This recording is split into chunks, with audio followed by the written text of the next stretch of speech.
মানুষ যে কত বড় স্বার্থপর হতে পারে সেটা আমরা সকলেই জানি। তবে অবাক করা বিষয় তখনই ঘটে যখন এই স্বার্থপরতা নিজের পরিবারের আপনজনদের সাথেই করা হয়। লোভ, লালসা এবং সম্পত্তি মানুষকে যে কতটা নিচে নামাতে পারে সেটা আমরা জানতে পারবো আজকের এই মুভিতে। ব্ল্যাক ম্যাজিক আর কালো জাদুর প্রথা যে কতটা জঘন্যতম এবং ভয়ঙ্কর হয়ে ওঠে সেটা আমরা জানবো আজকের এই গল্পে। একটা সত্য ঘটনা অবলম্বনে তৈরি এই ইন্দোনেশিয়ান হরর মুভিটি, যেটা দেখলে তুমি ভয় পেতে বাধ্য। চলো ঘুরে আসা যাক ইন্দোনেশিয়ার এক ভয়ঙ্কর কালো জাদুর রাজ্য থেকে। ঘটনার শুরু হয়, আমরা দেখতে পারি এক স্বনামধন্য ব্যক্তি যার নাম আনোয়ার। তার টাকা পয়সা, ধন সম্পত্তির কোনো অভাব নেই। আনোয়ার এবং তার একমাত্র মেয়ে তারি হসপিটালে বসে অপেক্ষা করছে। আনোয়ারের স্ত্রী মিনার আজকে অপারেশন। আসলে সে প্রেগন্যান্ট ছিল, কিন্তু পেটের ভিতরেই তার বাচ্চাটা মারা যায়। এই জন্য অপারেশন করে মৃত বাচ্চাটাকে বের করা হচ্ছে। বাচ্চাটা বের করার পর দেখা যায় বাচ্চাটার সমস্ত শরীর চুল দিয়ে বাঁধা রয়েছে। ডক্টররা সবাই বাচ্চাটিকে দেখে অনেকটা ভয় পেয়ে যায়। এই ঘটনা ঘটার পর আনোয়ারের মন খুবই খারাপ হয়ে যায়। সে তার বাচ্চাটিকে তার পুরনো বাড়ির পেছনে একটি জায়গায় দাফন করে। বাচ্চাটির এভাবে মৃত্যুতে আনোয়ারের স্ত্রী মিনা অনেকটাই শোকাহত, কারণ এই নিয়ে তার তিনবার বাচ্চা নষ্ট হলো। আনোয়ার তখন মিনাকে সান্ত্বনা দেয়। আসলে সান্ত্বনা দেওয়া ছাড়া তার কিছুই করার ছিল না। তারপর আমরা দেখতে পাই মিনাকে হসপিটাল থেকে ছেড়ে দেওয়া হয় এবং তারা সবাই মিলে মিনাকে বাড়িতে নিয়ে আসে। মিনার চোখ মুখের অবস্থা দেখে বোঝা যায় সে ভেতরে ভেতরে কতটা ভেঙে পড়েছে। আনোয়ার আর তারি সবসময় কাজে ব্যস্ত থাকে, তাই মিনাকে সবসময় দেখাশোনা করে রাখতে পারে না। এজন্য মিনাকে দেখাশোনা করার জন্য একটি মেয়েকে রাখা হয়। সেদিন দেখা যায় আনোয়ারের বাড়িতে উপস্থিত হয় তার ছোট ভাই সুভান। সে মূলত এসেছে তার ভাগের সম্পত্তি বুঝে নিতে। আনোয়ার তখন সুভানকে বলে যে তাদের বাপদাদার সম্পত্তি বলতে শুধুমাত্র ওই পুরনো বাড়িটাই রয়েছে। ওই পুরনো বাড়ি বিক্রি করে তারা এমন কতই বা টাকা পাবে। আনোয়ার তার বাপদাদার শেষ স্মৃতিটুকু মুছে ফেলতে চায় না, কিন্তু সুভান কোনো কথাই শুনতে নারাজ। সে বলে ওই বাড়িটা যদি বিক্রি করা হয় তাহলে অনেকগুলো টাকা পাওয়া যাবে। কিন্তু আনোয়ার বলে, আচ্ছা আমার কাছ থেকে তুই কিছু টাকা নিয়ে যা। কিন্তু সুভান কিছুতেই মানতে নারাজ, কারণ অল্প টাকায় তার পোষাবে না। এই নিয়ে তাদের দু ভাইয়ের মধ্যে কিছু কথা কাটাকাটি হয়, আর সেখান থেকে সুভান রাগ করে চলে যায়। অন্যদিকে দেখা যায় তারি তার অফিসে চলে যায়। কোম্পানিটা সম্পূর্ণ তারির নিজের। তাদের কোম্পানিটা সম্পূর্ণ কসমেটিক্সের ওপর। এ কারণে তার একজন মডেলের প্রয়োজন ছিল, তাই অফিসে গিয়ে এই ব্যাপারে সে আপডেট চায় এবং সে জানতে পারে একজন মডেলের খোঁজ পাওয়া গেছে। তার সাথে তারি গিয়ে পরিচিত হয়। ছেলেটার নাম নাভি। এরপর তারি তার অফিসের কাজগুলো চেক করতে গিয়ে দেখে একজন নতুন ক্লায়েন্ট পেয়েছে সে। আর এই ক্লায়েন্টটি হচ্ছে ইন্দোনেশিয়ার সবথেকে সেরা প্রভাবশালীদের মধ্যে একজন। তবে তার কোম্পানির নামটা বেশ অদ্ভুত। নামটা হচ্ছে লোরো জয় বোনো। বিগত কয়েক বছর যাবৎ তারা স্টিল ইন্ডাস্ট্রির মধ্যে ইনভেস্ট করে আসছে। তবে এবার তাদের নজর পড়েছে তারির কোম্পানির উপর। সে এখানে ইনভেস্ট করতে ইচ্ছুক। তারি কোম্পানির ওনারকে দেখতে চায়। সেখানে দেখা যায় কোম্পানির ওনারের নাম মিস গ্যান্দিস। তাকে দেখে তারির কিছুটা চেনা চেনা লাগছে। তার মনে হচ্ছে কোথাও না কোথাও তাকে একবার সে আগেও দেখেছে। এদিকে দেখা যায় বাড়ির সেই কাজের মেয়েটা যার নাম তিনি, সে মিনাকে ওষুধ খাওয়াতে গেলে সেখানে দেখা যায় সে ঘুমের মধ্যে বারবার তার মেয়ের নাম জপ করে যাচ্ছিল। অন্যদিকে দেখা যায় তারই ভুলবশত আজ গাড়ির চাবিটা নিয়ে আসতে ভুলে গেছে। আর তখনই সেখানে নাভি চলে আসে। নাভি তখন তারিকে বলে, চলো আজ আমি তোমাকে বাড়িতে ছেড়ে দেই। এরপর দৃশ্য চেঞ্জ হয়। আমরা দেখতে পাই আনোয়ার অফিসে বসে কাজ করছিল। ঠিক তখনই তার অ্যাসিস্ট্যান্ট সোনিয়া এসে তাকে জানায় ঠিক 3টার সময় তার মেয়রের সাথে মিটিং আছে। তবে এখানে লক্ষ্য করা যায় সোনিয়ার আনোয়ারের প্রতি দৃষ্টিভঙ্গি তেমন একটা ভালো ছিল না। আনোয়ারও বিষয়টা জানতো। এরপর আমরা দেখতে পাই তারই বাড়িতে এসে পৌঁছায়। তখন তাদের কাজের মেয়ে তিনি তাকে জানায় তার মা নাকি ঘুমের মধ্যে বারবার তার নাম জপ করছিল। এ কথা শুনে সে সঙ্গে সঙ্গেই তার মায়ের রুমে তার মায়ের সাথে দেখা করতে চলে যায়। তারই তার মায়ের কাছে এসে যখন তাকে ডাকে তখন দেখা যায় আরেকটা অদ্ভুত কাণ্ড। তার মা মিনা এখন তার দেবরের নাম বারবার করে উচ্চারণ করেই যাচ্ছে। বিষয়টা তারির কাছে বেশ সন্দেহজনক মনে হয়। তখন সে ভাবে এই বিষয় নিয়ে তার বাবার সাথে কথা বলবে। অন্যদিকে দেখা যায় সুবহান পুরনো বাড়িতে গিয়ে প্রবেশ করে। তার কাছে পুরনো বাড়ির যে চাবিটা ছিল সেই চাবি দিয়ে সে অনেক ট্রাই করার পরেও তালাটা খুলতে পারে না। তখন সে বুঝতে পারে এই বাড়িটার লক চেঞ্জ করা হয়েছে। এদিকে দেখা যায় কাজ শেষ করে আনোয়ার বাড়ির উদ্দেশ্যে রওনা দেয়। সে লিফটে ওঠার পর মাঝামাঝি গেলে হঠাৎ করে কারেন্ট চলে যায়। তখন সে ফোনের ফ্ল্যাশ লাইটটা জ্বালিয়ে চারপাশটা দেখার চেষ্টা করে, কিন্তু হঠাৎ করেই সে শুনতে পায় কিছু অদ্ভুত রকমের শব্দ। শব্দটা ঠিক এমন ছিল মনে হচ্ছিল ওপরে লিফটের উপরে কেউ জোরে এসে পড়েছে। শব্দটা শুনে আনোয়ার প্রচণ্ড ভয় পেয়ে যায়। তখন সে বারবার লিফটের ইমার্জেন্সি বাটন প্রেস করতে থাকে, কিন্তু কারো কোনো সাড়া শব্দ পাওয়া যায় না। সে ভয়ে লিফটের দরজায় বাড়ি দিতে থাকে যেন তাকে কেউ সাহায্য করতে আসে। হঠাৎ করে ঠিক তখনই পেছন থেকে সে বাচ্চার কান্নার আওয়াজ শুনতে পায়। তখন সে অনেক সাহস নিয়ে ফোনের ফ্ল্যাশ লাইট জ্বালিয়ে পেছন ঘুরতেই দেখে এক ভয়ঙ্কর দেখতে ছোট বাচ্চা, যার শরীরটা সম্পূর্ণ চুল দিয়ে আবৃত করা ছিল। এটা দেখে সে প্রচণ্ড ভয় পেয়ে যায় এবং দৃশ্য কাট হয়। আমরা দেখতে পাই আনোয়ার কোনো রকমে বাড়িতে ফিরে এসেছে। বাড়িতে আসার সাথে সাথে গাড়ি থেকে নামার পর সুবহান তাকে ডাক দেয় এবং বলে ওই পুরনো বাড়িটা বিক্রি করার জন্য একজন ভালো কাস্টমার পেয়েছি। আর আমি আজ ওই পুরনো বাড়িতে গেছিলাম, কিন্তু সেখানে তালা খুলছে না। লকটা তুমি কেন চেঞ্জ করলে?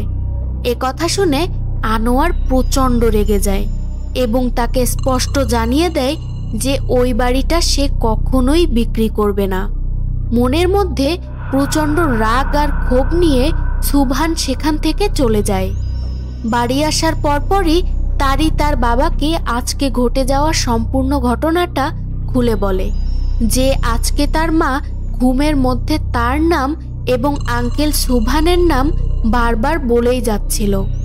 তারই তার বাবাকে বলে সুবহান আঙ্কেল হয়তো মায়ের উপর ব্ল্যাক ম্যাজিক করেছে, কারণ দিন দিন তার মায়ের আচরণ কেমন জানি পাল্টে যাচ্ছিল।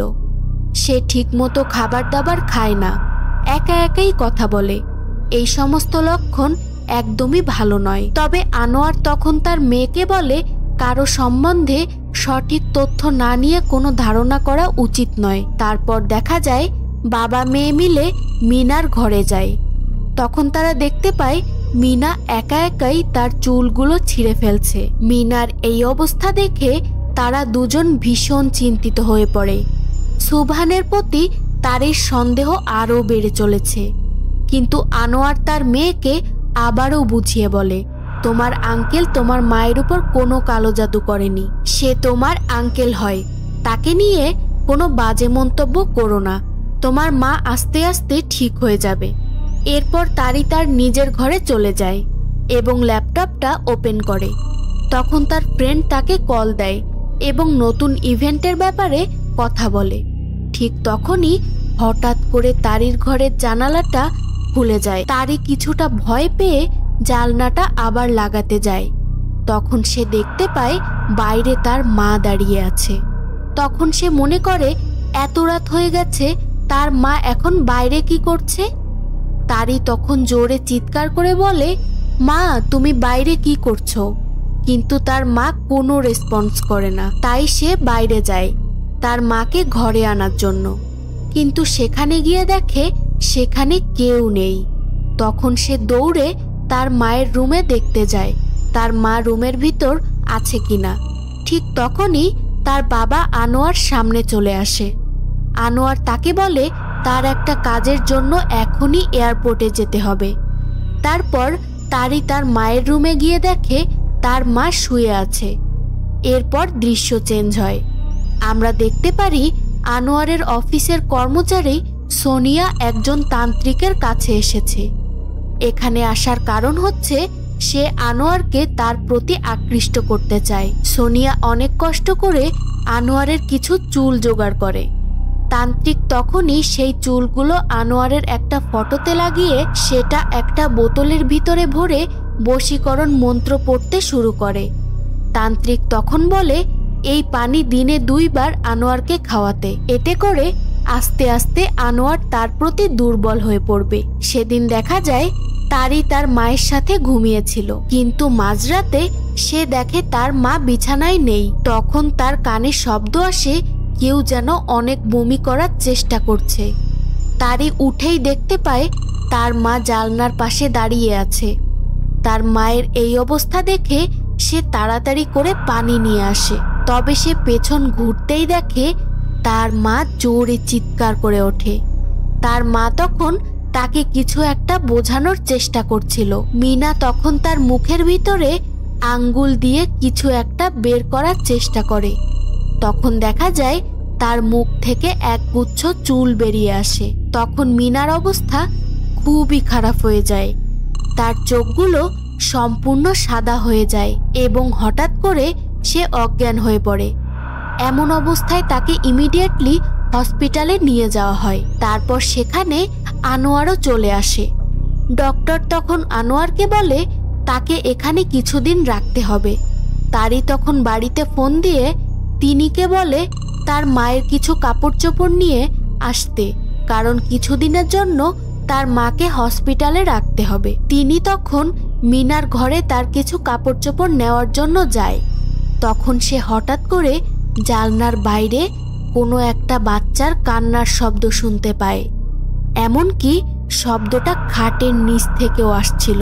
যখন সে খাটের নিচে তাকিয়ে দেখে তখন সে সেখানে কিছুই দেখতে পায় না। তারপর যখন সে উপরের দিকে তাকায় তখন সে দেখতে পায় এক ভয়ঙ্কর দৃশ্য।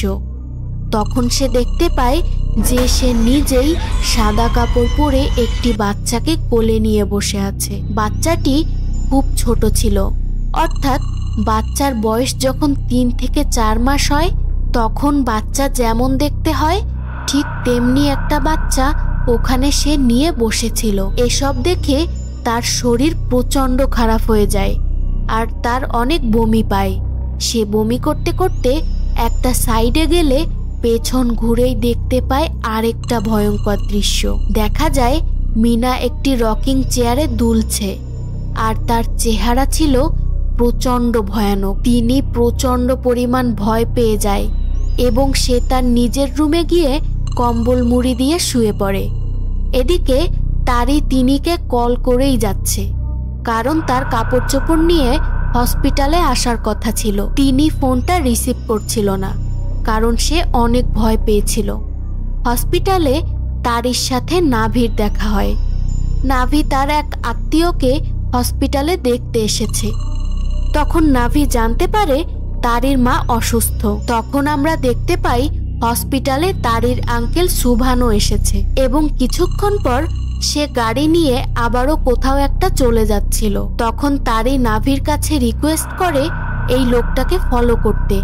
তখন তারা দুজনে সুভানের পিছু নেয় এবং তারা 3 জন গিয়ে পৌঁছায় তাদের সেই পুরানো বাড়িতে। তবে তারির মনে প্রশ্ন আসছিল, তার আঙ্কেল এখানে কেন আসলো? নাভি তখন তাকে বলে ভিতরে গিয়ে চেক করি চলো। কিন্তু তারি বলে, না থাক, আজকে আর প্রয়োজন নেই। তারপর সেখান থেকে তারা দুজন চলে আসে। অন্যদিকে দেখা যায় আনোয়ার অফিসে কাজ করার সময় সোনিয়া সেই মন্ত্রপুত পানি চায়ের সাথে মিশিয়ে তাকে দেয়। তবে আনোয়ার সেই চাটা না খেয়েই সেখান থেকে চলে যায়। আনোয়ার গিয়ে পৌঁছায় হসপিটালে গিয়ে প্রথমবারের মতো সে নাভির সাথে পরিচিত হয়। তারপর নাভি সেখান থেকে চলে যায়। তারি তার বাবাকে বলে, মায়ের তো কোনো উন্নতি হচ্ছে না। তারির একমাত্র সন্দেহ তার আঙ্কেল সুভান। সে হয়তো তার মায়ের উপর কালো জাদু করেছে। তার মায়ের মেডিকেল রিপোর্টে কোনো রোগই ধরা পড়ে না। এই বিষয়টা খুবই সন্দেহজনক। তারি তার বাবাকে বলে, এখন সময় এসেছে, একটা কবিরাজের কাছে মাকে নিয়ে যেতে হবে, না হলে আরো বড় ক্ষতি হয়ে যেতে পারে। কিন্তু আনোয়ার এই কথাগুলো কোনো মতেই বিশ্বাস করে না। এই বিষয় নিয়ে তাদের বাবা মেয়ের মধ্যে একটু কথা কাটাকাটি হয়। অন্যদিকে দেখা যায় সুভান আনোয়ারের বাড়িতে এসে পৌঁছায়।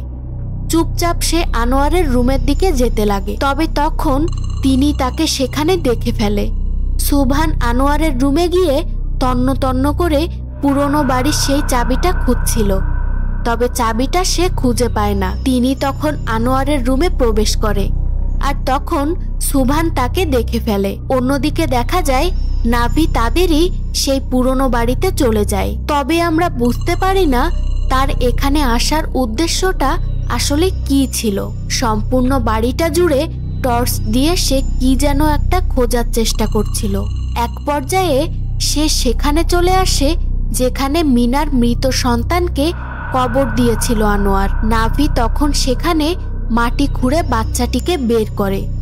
তবে সেখানে দেখা যায় কাফনের কাপড়টা সরাতেই সেখান থেকে বাচ্চার কান্নার শব্দ ভেসে আসে। নাভি সেখান থেকে মৃত বাচ্চার কাফনের কাপড় আর মিনার একগুচ্ছ চুল নিয়ে সে এক জাদুকরের কাছে চলে আসে। এই মহিলাটি আর কেউই নয়, তারির কোম্পানির ইনভেস্টর মিস গ্যান্দিস নাভিকে এই জিনিসগুলো জোগাড় করতে বলেছিল। এগুলো জোগাড় করার আসল কারণ হচ্ছে বলিদান। এরা দুজন মূলত লোরো নামক এক দেবতার উপাসনা করে। গেন্দিস তখন বলে, এই উৎসর্গের আসল কারণ হচ্ছে তারা শীঘ্রই অর্থ সম্পদের মালিক হতে চলেছে। শুরু হয় সেখানে ব্ল্যাক ম্যাজিকের খেলা। নাভি সেখান থেকে চলে যায়। গ্যান্দিসকে দেখা যায় সে কিছু মন্ত্র পড়তে শুরু করে।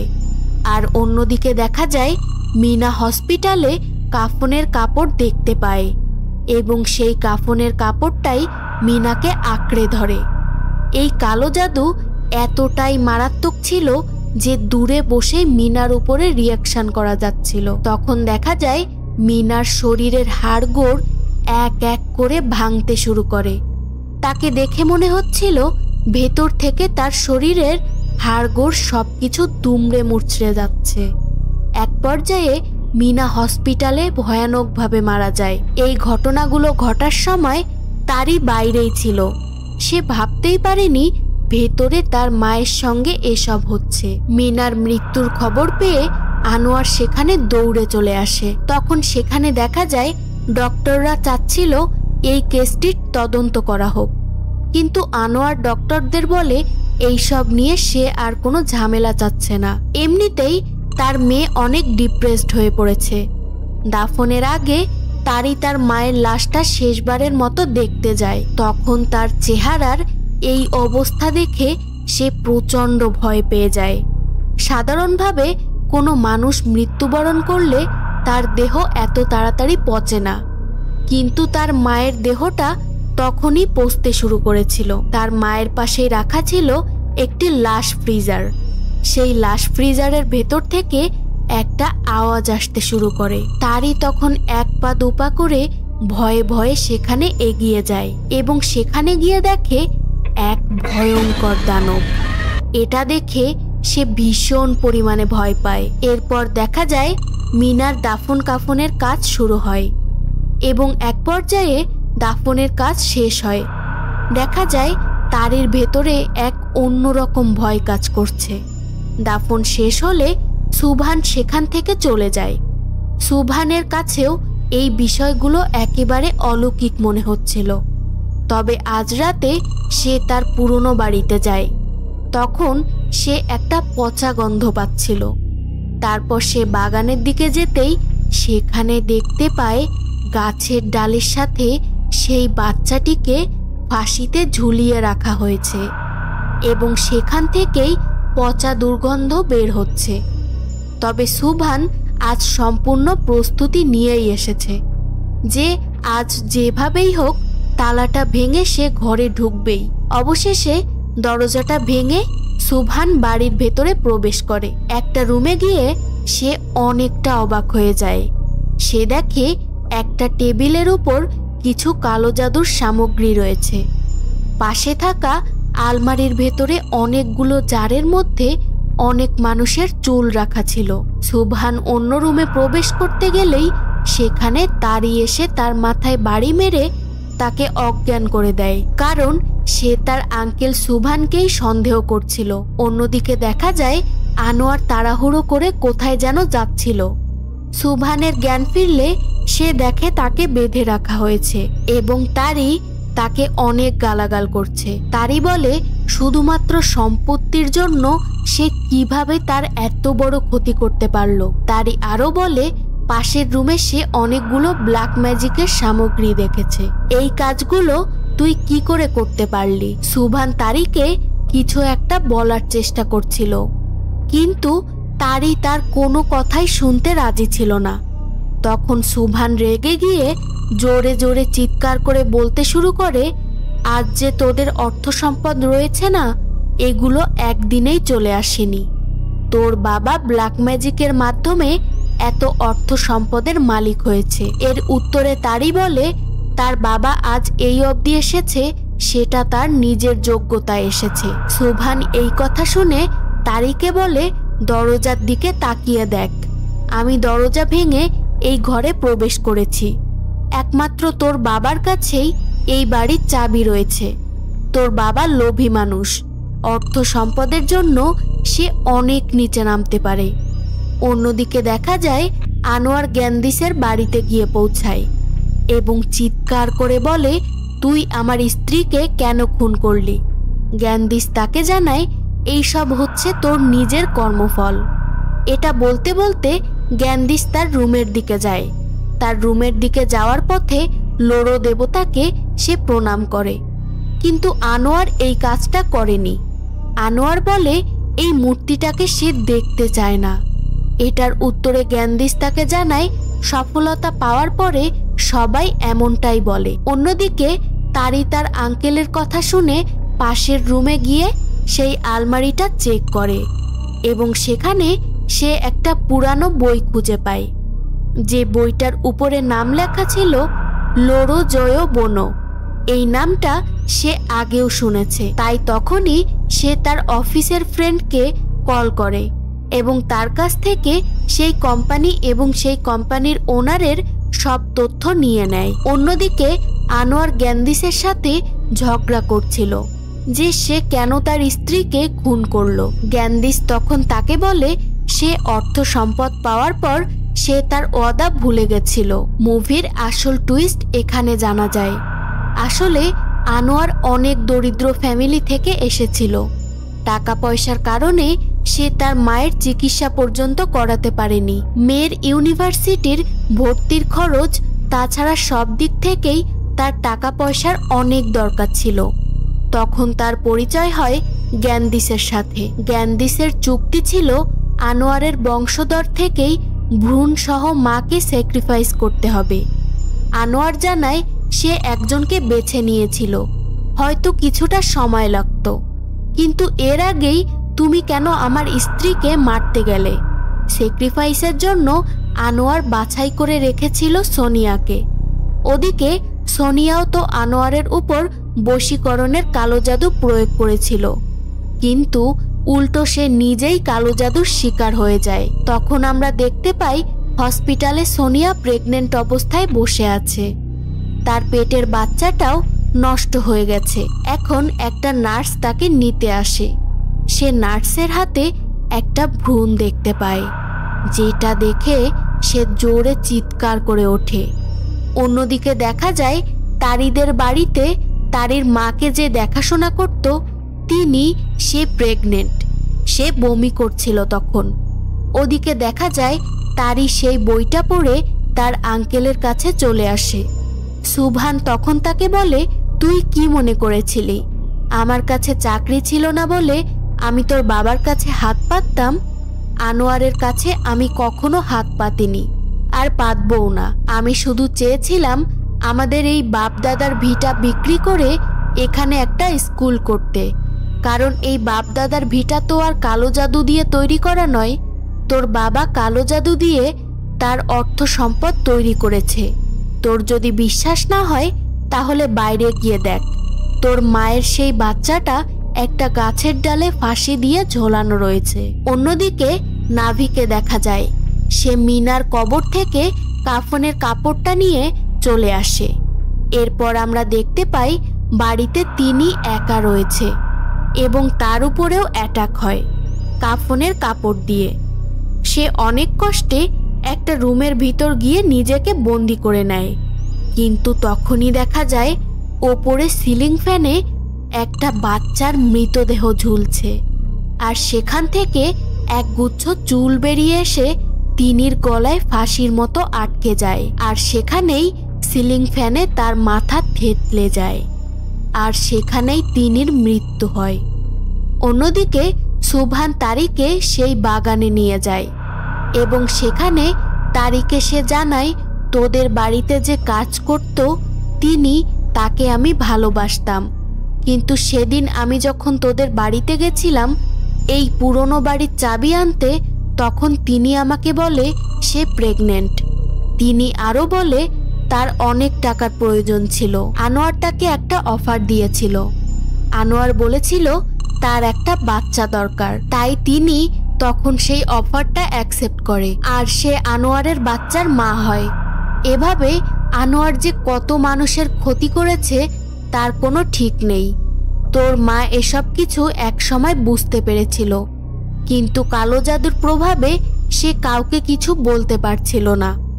তারই তখন তার বাবাকে কল করে, কিন্তু আনোয়ার কল রিসিভ করে না। গেন্দিস আনোয়ারকে তার নিজের ঘটনা বলতে শুরু করে।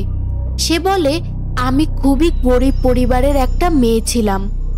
সৃষ্টিকর্তা আমাকে সুন্দর জীবন দেয়নি। আমি সবার কাছে আবর্জনার মতো হয়েছিলাম, তাই আমি এই লোরো দেবতার শরণাপন্ন হই। আজ আমার যা কিছু আছে, যা যা সম্পত্তি আছে, সবগুলোই তার দেওয়া। লোরো আমাদের কাছ থেকে কিছুই চায় না, সে শুধু চায় পুনরায় এই পৃথিবীতে আবার জন্মগ্রহণ করতে। নাভি তখন হঠাৎ পেছন দিক দিয়ে এসে আনোয়ারের মাথায় আঘাত করে। আনোয়ার তখন সেখানে অজ্ঞান হয়ে যায়। নাভি তখন আনোয়ারকে অজ্ঞান অবস্থায় রেখে বলে, তোমার মেয়েটা খুবই সুন্দর, ভেবেছিলাম তোমার মেয়েকে বিয়ে করব, কিন্তু এখন আর সেটা হবে না, কারণ লোরো দেবতা তোমার মেয়েরই রক্ত চায়। তাছাড়া তোমার মেয়ের চুলও আমি রেখে দিয়েছি। আনোয়ার তখন অনেক কষ্ট করে বলে, তোমরা আর যাই করো না কেন, আমার মেয়ের কোনো ক্ষতি করো না। ওদিকে দেখা যায় তারি এবং সুবহান গ্যান্দিসের বাড়ির দিকে রওনা দেয়। আনোয়ারের যখন জ্ঞান ফেরে তখন গ্যান্দিস বলে, যদি সে এই স্যাক্রিফাইসটা কমপ্লিট করে তাহলে লোরো দেবতা আজীবনের জন্য অমর হয়ে যাবে এবং তার কাছে তুমি যা চাইবে সে তোমায় তাই দেবে। যদি রাজি থাকো তাহলে নিজের রক্ত এই কাফনের কাপড়ে দাও। দেখা যায় আনোয়ার সেখানে ছুরি দিয়ে তার হাত না কেটে, রক্ত না দিয়ে গ্যান্দিসকেই ছুরি মেরে দেয়। গ্যান্দিস সেখানে মারা যায়, কিন্তু সে আবার পুনরায় জেগে ওঠে এক শয়তানি শক্তির প্রভাবে এবং সে আনোয়ারের দিকে এগিয়ে যায় এবং আনোয়ারকে বলে, এইবারের বলিটা তুই আমার জন্য দিবি। এই বলিটা দিয়ে তুই আমাকে আবার জীবিত কর। আমাকে তুই কেন মারলি? এটা বলে সে আনোয়ারের উপর ঝাঁপিয়ে পড়ে এবং আনোয়ারের গলা চেপে ধরে, আর তখন বলে, আমি তোকে অনেক কিছু দিয়েছি, টাকা, সম্পদ, সম্মান সবকিছুই তুই পেয়েছিস, এর বদলে তুই আমাকে কি দিলি? আমাকে কেন মারলি তুই? এটা বলার পর সেখানে গলা টিপে তাকে মেরে ফেলে। তারপর দেখা যায় সেখানে তারি এবং সুভান পৌঁছে যায়। গ্যান্দিস তখন তারির উপরে অ্যাটাক করতে যায়। সুভান তখন তারিকে বাঁচাতে গেলে সেখানে সুভানেরও গলা চেপে ধরে। এই ধস্তাধস্তির এক পর্যায়ে সেখানে নাভি চলে আসে। তারি কৌতূহলী হয়ে সেখানে জিজ্ঞেস করে, তুমি কে আর তুমি এখানে কি করছো? ঠিক তখনই একটা অস্বাভাবিক ঘটনা দেখা যায় নাভি লোড়ো দেবতার উপরে কেরোসিন ঢালছে এবং সে এক পর্যায়ে মূর্তির মধ্যে আগুন জ্বালিয়ে দেয়। এর ফলে গ্যান্দিস কিছুটা দুর্বল হয়ে পড়ে এবং তখনই নাভি গ্যান্দিসকেও সেখানে মেরে ফেলে। মুভিটি এখানেই শেষ হয়। আসলে এখানে আমাদের মনে অনেক প্রশ্ন থেকে যায়। মুভিটার ফ্ল্যাশব্যাকে দেখানো হয় আনোয়ারের অফিসের কর্মচারী সোনিয়া একটা তান্ত্রিকের কাছে গেছিল, আর সেই তান্ত্রিক আর কেউই নয়, সেটা হলো নাভি। নাভির ক্যারেক্টার নিয়ে অনেক প্রশ্ন থেকে যায়। হয়তো সে এই লোড়ো দেবতাকে একেবারে পৃথিবী থেকে শেষ করার জন্যই এসেছিল, আবার এমনও হতে পারে সে অন্য কোনো অপদেবতাকে লোড়ো দেবতার উপরের স্থানে বসাতে চেয়েছিল। এভাবে অনেক প্রশ্ন নিয়ে এই মুভিটি এখানেই শেষ হয়ে যায়। তো আজকের ভিডিওটি এই পর্যন্তই। ভিডিওটি যদি ভালো লেগে থাকে তাহলে প্লিজ একটা সাবস্ক্রাইব করে দিও আর বন্ধুদের সাথে শেয়ার করে দিও। ফিরে আসবো পরবর্তীতে কোনো রোমাঞ্চকর ভিডিও নিয়ে। ততক্ষণ সবাই ভালো থাকো, সুস্থ থাকো। ধন্যবাদ।